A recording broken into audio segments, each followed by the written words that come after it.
Assalamualaikum warahmatullahi wabarakatuh.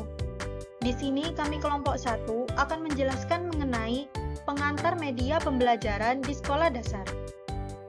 Yang pertama, ada definisi media pembelajaran. Media pembelajaran memiliki proses belajar mengajar di sekolah dasar. Media pembelajaran yang efektif dapat membantu guru dalam memperjelas materi, meningkatkan motivasi siswa, dan menciptakan pembelajaran interaktif. Pengertian media sendiri dapat diartikan sebagai perantara atau pengantar pesan dari pengirim ke penerima. Dalam pembelajaran, media berfungsi sebagai komponen integral yang harus sesuai dengan proses pembelajaran secara menyeluruh. Kalau peran media dalam pembelajaran, yaitu media pembelajaran membantu memperjelas bahan ajar, menyederhanakan konsep yang rumit, dan meningkatkan interaksi antara guru dan siswa. Selanjutnya di sini ada peran media pembelajaran dalam proses belajar mengajar. Di sini peran media ada 4, yaitu yang pertama alat peraga, 2 meningkatkan minat belajar, 3 meningkatkan efektivitas belajar, dan yang keempat memfasilitasi pembelajaran mandiri. Yang pertama ada alat peraga. Alat peraga membantu untuk memperjelas dan memvisualkan materi abstrak menjadi lebih konkret, seperti video pembelajaran. Yang kedua, ada meningkatkan minat belajar. Media pembelajaran yang menarik, seperti video gunung meletus, dapat menumbuhkan minat dan rasa ingin tahu siswa, membuat pembelajaran lebih menyenangkan. Yang ketiga, ada meningkatkan efektivitas belajar. Media pembelajaran seperti multimedia interaktif dapat meningkatkan hasil belajar siswa dengan penyampaian materi yang menarik dan interaktif. Dan yang terakhir, ada memfasilitasi pembelajaran mandiri. Aplikasi pembelajaran dan e-learning memungkinkan siswa untuk belajar dengan senang dengan bahan ajar yang interaktif. Baik, di sini saya akan menjelaskan tentang sejarah perkembangan media pembelajaran. Yang pertama ada era tradisional.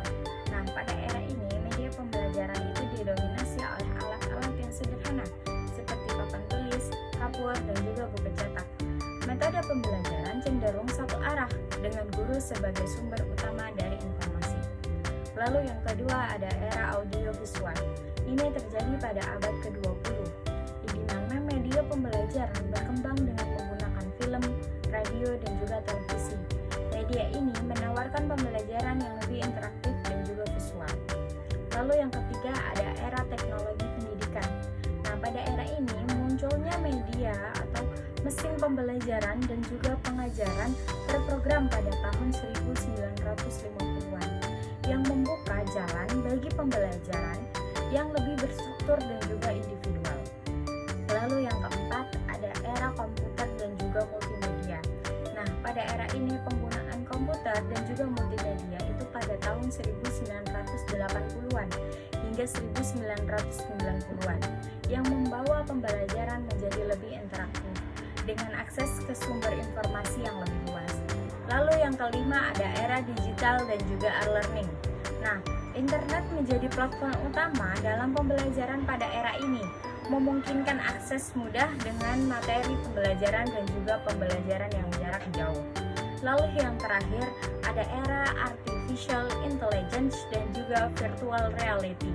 Nah, pada era ini AI dan juga VR membawa pembelajaran ke tingkat yang lebih personal dan juga imersif, yang memungkinkan pengalaman belajar yang lebih menarik dan juga interaktif. Lalu selanjutnya ada media pembelajaran berdasarkan jenisnya. Yang pertama ada media asli hidup. Nah, media asli hidup ini media yang memanfaatkan makhluk hidup dan juga ekosistemnya seperti akuarium, terus terrarium, kebun binatang, dan juga kebun percobaan. Lalu yang kedua ada media asli mati. Nah, media asli mati ini mencakup objek yang telah diawetkan seperti herbarium, taksidermi, spesimen awetan, dan dan juga diorama. Lalu yang ketiga ada media asli benda tak hidup. Nah, media ini meliputi objek fisik yang tidak terbuat dari makhluk hidup seperti buatan mineral, alat transportasi, dan juga papan tulis. Lalu yang keempat ada media asli tiruan dan juga atau model.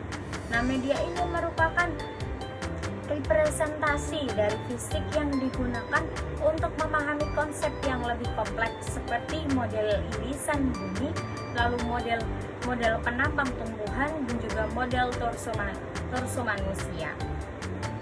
Selanjutnya ada manfaat media pembelajaran. Yang pertama adalah mengatasi keterbatasan siswa. Media pembelajaran dapat mengatasi berbagai keterbatasan siswa seperti kurangnya pengalaman belajar dan juga akses terhadap objek yang sulit dijangkau. Lalu yang kedua ada untuk meningkatkan motivasi belajar.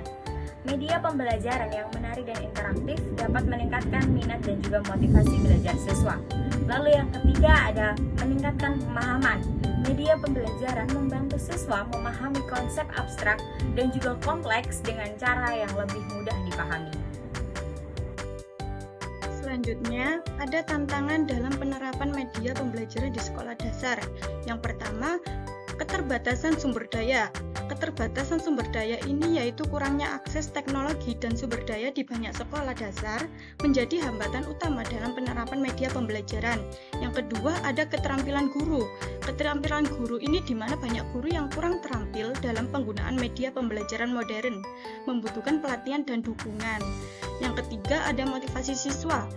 Jika media pembelajaran tidak menarik, siswa mungkin kehilangan minat belajar dan motivasi mereka menurun. Yang keempat, ada dukungan sekolah dan pemerintah. Dukungan dari sekolah dan pemerintah dalam hal anggaran, fasilitas, dan pelatihan sangat penting untuk mengatasi rintangan, mengatasi tantangan. Selanjutnya, yang terakhir ada kesimpulan.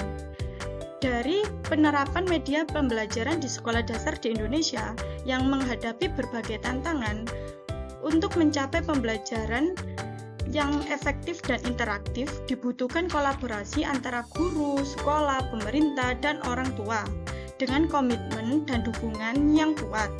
Media pembelajaran dapat menjadi alat yang ampuh untuk meningkatkan kualitas pendidikan di sekolah dasar. Terima kasih. Terima